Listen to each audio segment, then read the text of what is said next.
Hello everyone, আসসালামু আলাইকুম। আশা করি সবাই ভালো আছেন। আমি একটা গুরুত্বপূর্ণ বিষয় নিয়ে আপনাদের সামনে এসেছি, সেটা হলো ঘুমের সমস্যা দূরীকরণের উপায় নিয়ে আমি কিছু বলবো। দৈনন্দিন জীবনে অনেকে ঘুমের বা অনিদ্রার সমস্যার কারণে শারীরিক অথবা মানসিক সমস্যায় ভুগছেন। একটা প্রতিবেদনে জানা গেছে যে 153টি গবেষণা পর্যালোচনা করে দেখা গেছে যে এই অনিদ্রার সমস্যার কারণে ডায়াবেটিস, উচ্চ রক্তচাপ, হৃদরোগ, ওজন বৃদ্ধি পায়।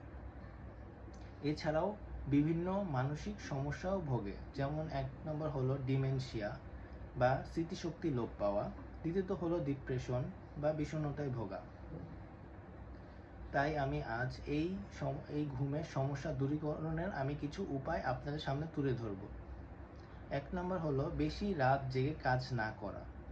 অনেকে আছে দিনের প্রথম ভাগের কাজগুলো জমিয়ে রাখে। এই জমিয়ে রাখার ফলে সেগুলো রাত জেগে কাজ করতে হয়। তাই এগুলো বন্ধ করতে হবে আমাদের আজ থেকেই। তাহলে আমাদের রাত জেগে কাজ করা লাগবে না, অনিদ্রার সমস্যা থেকে দূরে থাকতে পারবো। দ্বিতীয়ত হলো নির্দিষ্ট সময়ে ঘুমাতে যাওয়া। আমরা প্রতিদিন চেষ্টা করব নির্দিষ্ট সময়ে ঘুমাতে যাওয়া, বেশি রাত না জাগা। তাহলে এই অনিদ্রার সমস্যা থেকে দূরে থাকা যাবে। তৃতীয়ত হলো চা, কফি বা কোমল পানীয় থেকে বিরত থাকা। একটা প্রতিবেদনে প্রফেসর ওয়াকার বলেছেন যে আমরা ঘুমানোর কমপক্ষে 12 ঘন্টা আগে এগুলো থেকে বিরত থাকতে হবে। চতুর্থ হলো খাদ্য অভ্যাস চেঞ্জ করা। আমাদের ঘুমাতে যাওয়ার আগে কলা, গরম দুধ বেশি বেশি খেতে হবে। এতে করে আমাদের অনিদ্রার সমস্যাটা দূর হয়ে যাবে। আর আরেকটা খাদ্য হলো মধু।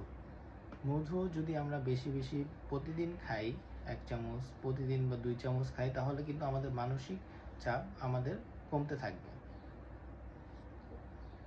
পঞ্চম হলো আমরা ঘুমাতে যাওয়ার সময় ল্যাপটপ, টিভি অথবা ফোন দূরে রাখতে হবে। ষষ্ঠ হলো প্রতিদিন দিনের বেলা কাজ করতে করতে অনেকটা ক্লান্ত হওয়ার কারণে অনেকেই ঘুমানোর প্রয়োজন হয়। আমরা কমপক্ষে 20 মিনিট ঘুমিয়ে নিব, এর বেশি ঘুমাবো না। যদি এর বেশি ঘুমাই তাহলে অনিদ্রার সমস্যা আস্তে আস্তে বাড়বে।